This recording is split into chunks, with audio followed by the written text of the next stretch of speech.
Welcome to This is Therapy. I am Dr. Nema Araka, and today we're looking at the DSM. The DSM is the Diagnostic and Statistical Manual of Mental Disorders. This is one of the main manuals of classifying mental disorders. The other one is the ICD. The manual is published by the American Psychiatric Association. Now, this manual is meant to be used by qualified mental health practitioners. These include a psychiatrist. This is a licensed medical doctor who specializes in psychiatry, a psychiatric nurse, a psychologist, a social worker, and many others. Now, a lot of people do tend to get into a habit of self-diagnosing themselves with the DSM, mainly because it's easily available and accessible on the internet. So you go on and you see a list of symptoms of a particular illness and you start checking the boxes. So feeling irritable, feeling sad, loss of interest in things that they used to have interest in. And when you see that the threshold has been put at as getting 6 out of 9 symptoms of those, then you have depression. You call yourself depressed. It's not that simple. It's not that straightforward. You still need a qualified mental health practitioner to be able to thoroughly assess you, to be able to come to the diagnosis of a mental illness. And what we're mainly looking at is how those symptoms impact different areas of your life, because we all feel sad sometimes, we all get irritable sometimes, we all maybe lose interest a bit in things that we used to be interested in for different reasons, but we are not depressed. And so it's very important to distinguish that. And what a qualified mental health practitioner is going to do is to see how significant is the impairment caused by these symptoms on the different areas of your life, and what interventions are necessary and effective in addressing those issues. So the DSM, as we said, is one of the ways of classifying mental disorders, and it's published by the American Psychiatric Association. Now, the other way of classifying mental disorders is using the ICD. This is International Statistical Classification of Diseases. Previously, the ICD used to have a separate book for mental and behavioral issues, but now they've been combined into one. So the latest version is the ICD-11, and this is published by the World Health Organization.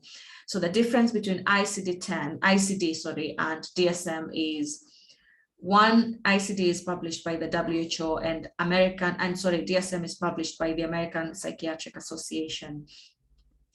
The latest publication was done in May 2019 by the WHO, and the latest one for DSM was done in March. Now, one of the differences between the ICD-10 and the DSM is that in the ICD-10, they rely heavily on the clinician's judgment.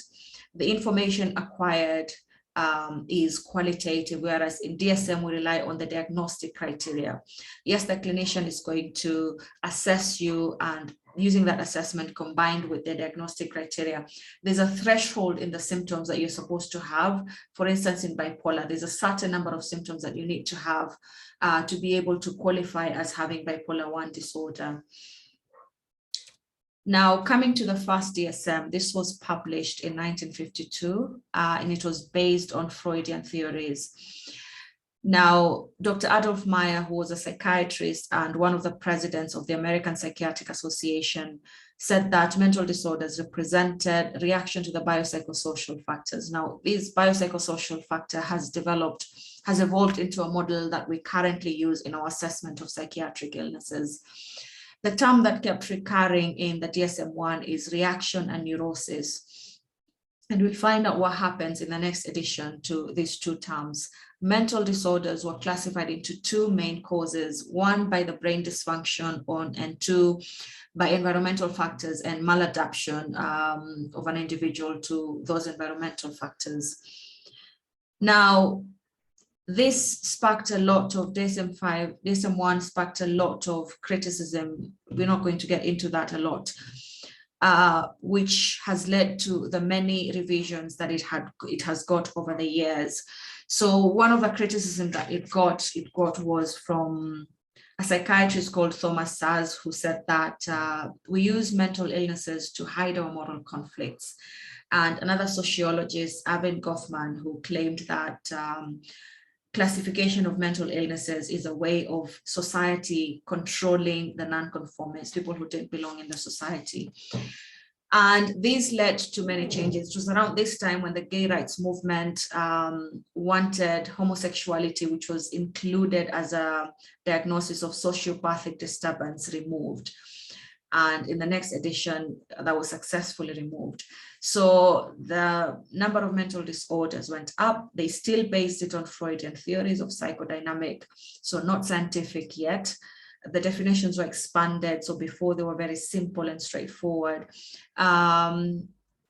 It's in this edition where they increase categorizations and qualifiers of diseases. And what's important in DSM-2 is that they dropped the term reaction that we saw from the psychiatrist who was talking about the biopsychosocial factors, and now had two ways of categorizing mental illnesses. So psychosis and neurosis. So psychosis is when you have maladaptive reaction to environmental triggers with a loss of touch in reality. So here we're looking at things like hallucinations and delusions. And then neurosis, we're looking at the same maladaptive behaviors or reactions to environmental triggers with your reality remaining intact. So anxieties, depression. And this was the onset. So in the first edition, they talked about personality disorders as a lifelong condition or as a lifelong state, but they did not state when the onset begins. So in DSM-2, they tried to state when it starts, so which was during adolescence.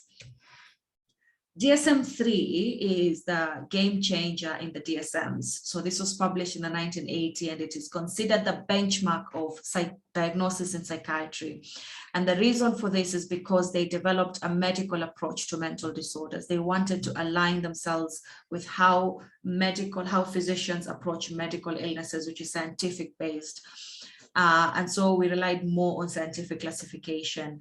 What we also needed in psychiatry, from the criticism that we were getting, is that mental illnesses were not real. And the criticisms were coming from the people who are actually part of the psychiatry.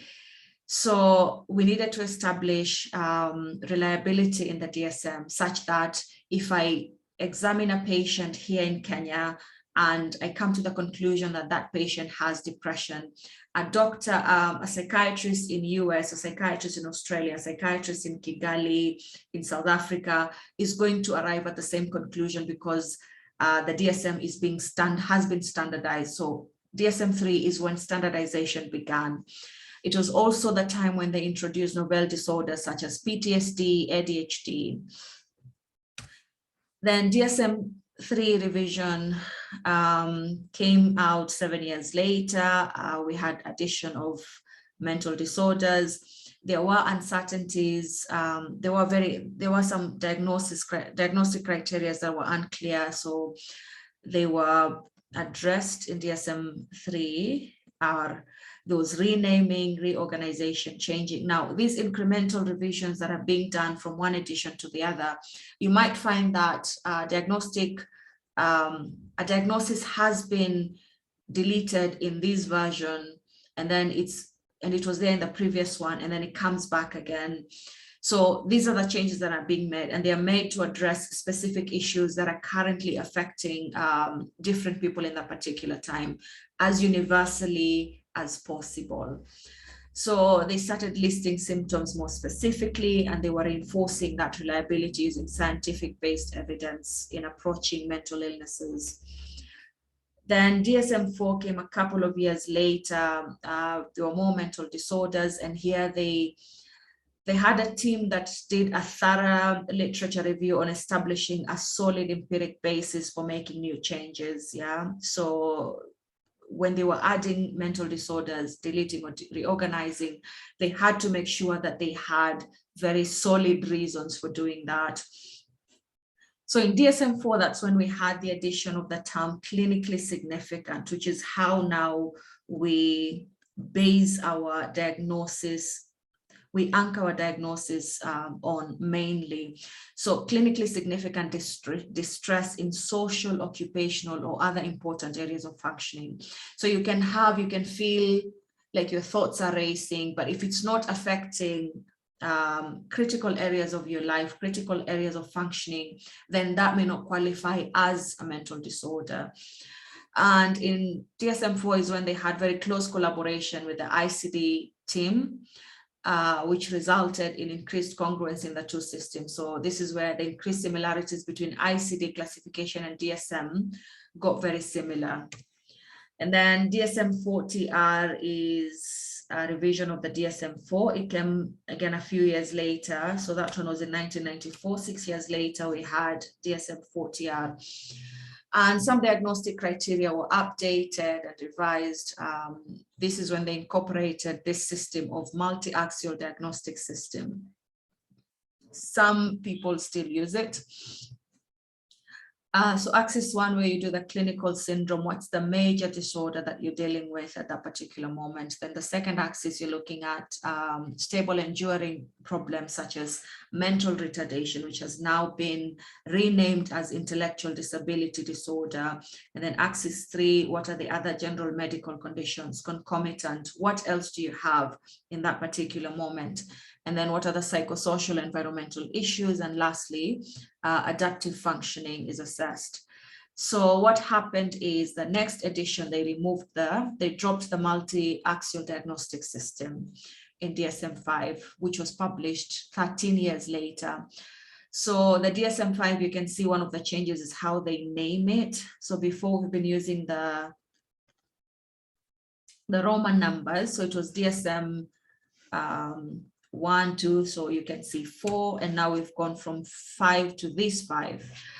Other changes were made, so there were deletions of the subsets of ASD, autism spectrum disorder, and schizophrenia used to have 5 different classifications. Now it's a singular illness, and there's addition of a new disorder called bereavement disorder. There's a bit of an overlap between the ICD-10 and 11 with the DSM-5. And as we said, in DSM-4, that's when there was close collaboration with the ICD team. And lastly, we come to our latest version of DSM-TR. This came out in March 2022. The scope is basically the same as the one in DSM, but they formed another team that is going to review out-of-date information. So everything is going to be as current as possible. So there were 4 review teams that were formed to address 4 critical issues, sensitive issues in our societies, that is culture, so that if I'm assessing a patient and my culture here is different from the culture of a doctor who's assessing a patient in Sudan. So that is being addressed.